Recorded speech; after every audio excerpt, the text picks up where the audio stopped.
waaddachuun dandeessanii ashiidaa waaddachaa gaafa harargee biyya qonnaa keessatti ashiidaan waaddamaati kan jiru ashiidaa waan raawwachiisuu hojjechaa ashiidaa dhaamachuu jecha kunoo karaa adda addaatiin waaddachaa jirra warreen nyaachuu haamiltan koottaatii isin hin dhoowwannu nuti Oromoodha ashfot dhaamsa gabaabaa tokko kan addaa tokko isinii jedhee kan xumuraa sagantaa ashiidaa waaddannaatis karaa xumuraatti xumurreetii jirra guyyaa irraa bara 2015 guyyaa dilbataa guyyaa 20 kan sagantaan kun deddeemaa dabarfamaa jiru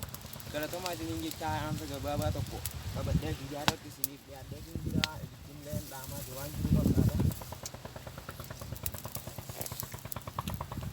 Kanaafuu inni jechuu barbaadee ijoollee biyya keenyaa bona kottamee asharargee bunee ashiida waaddanna ijoollee biyya keenyaa harargee bunee ashiidaa fi nagayaan dabanii kottuu waaddaddu harargeetti kottuu waaddaddu hinjirji bangartu jaalala malee welcome galatooma thank you galatooma ordeen sadarkaa kan sagantaan nordiin hordofaa turtanii kan biyya daddeetiin ashiidaa waadaa ture warreen ashiidaa barbaadaniif kunoo digama keenya kottaa bilaashitti dhaabbata khayriiti galatooma thank you. Itu tuh.